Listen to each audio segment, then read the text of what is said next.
पदाच्या शपथविधीला अजितदादा उपस्थित नव्हते, त्याबद्दल माझं त्या संदर्भामध्ये मी तटकरे साहेबांनी आमचे जे खासदार आहेत त्यांनी आम्ही सगळ्यांनी ठरवलेलं आहे. प्रफुल्लभाई असतील, सुनेत्रा पवार असतील, तटकरे साहेब असतील, नितीन पाटील असतील, स्वतः उपराष्ट्रपती त्यांच्या जे घर त्यांना मिळतं दिल्लीला, ते मिळाल्यानंतर तिथं जाऊन त्यांच्या घरी जाऊन मी त्यांना भेटणार आहेत, शुभेच्छा देणार आहेत.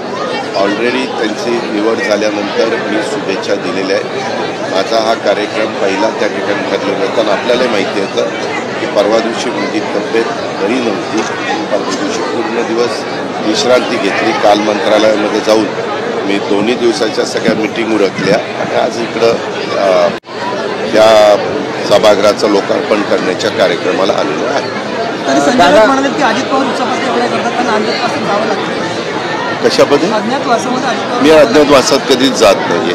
मी आपल्याला सांगू कुठल्या डॉक्टरच्या मला ट्रीटमेंट होती ते त्याचं नाव देऊ का?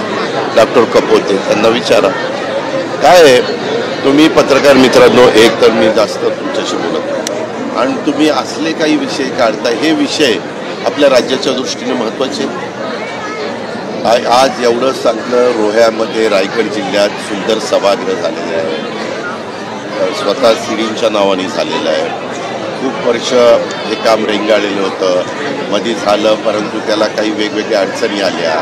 त्याच्यामध्ये बिल्डिंगचं स्ट्रक्चरल ऑडिट तटकरे साहेबांनी केल्यानंतर ते पुन्हा त्याच्यामध्ये नवंच उभं करणं गरजेचं होतं. नाट्यरसिकांच्या करता एवढं सुंदर सभागृह उभं केलेलं आहे आणि त्याचा लोकार्पण कार्यक्रम झालेला आहे. त्या कार्यक्रमाला आम्ही सगळ्या कलावंतांनाही शुभेच्छा दिलेल्या आहेत, जे उभं करणाऱ्यांनाही शुभेच्छा दिलेल्या आहेत आणि नाट्यरसिकांनाही पर्वणी ह्या निमित्तानं मिळणार आहे, ह्या सगळ्या गोष्टी आपण सांगितलेल्या आहेत.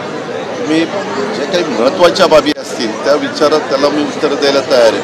परंतु कोणतरी अमुक असं काहीतरी बोलला, त्याच्याबद्दल तुमचं काय मत आहे? जो बोलला त्या प्रत्येकालाच बोलण्याचा अधिकार आहे. आता मध्ये तुम्ही 2 भाऊ एकत्र भेटले, त्याच दाखवत बसल्या बाबा. अरे ते त्यांचे ब्लड रिलेशन आहे, ते भेटणार. त्याच्यामध्ये फार तुम्ही त्याला वेगळं स्वरूप देण्याचं कारण काय?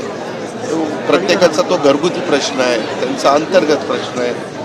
कोण जर एकत्र येत असतील तर त्यांना शुभेच्छा द्यायच्या, आपलं आपण पुढे जायचं. आता मराठा आणि ओबीसी आरक्षणाच्या संदर्भामध्ये राज्याची भूमिका काय सांगणार? नाही, त्यामध्ये कुणावरही अन्याय केला जाणार नाही अशा पद्धतीनं आमच्या महायुतीचे मुख्यमंत्री या नात्याने देवेंद्र फडणवीस साहेबांनी सांगितलेलं आहे आणि त्याच रस्त्याने सरकारने जायचं ठरवलेलं आहे.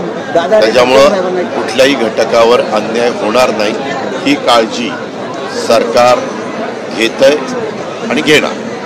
दादा आणि तटकरे साहेबांनी प्रश्न आहे की मंत्री भरत गोगावले यांनी सांगितलं की या सभागृहासंदर्भात दोघा मुख्याधिकारी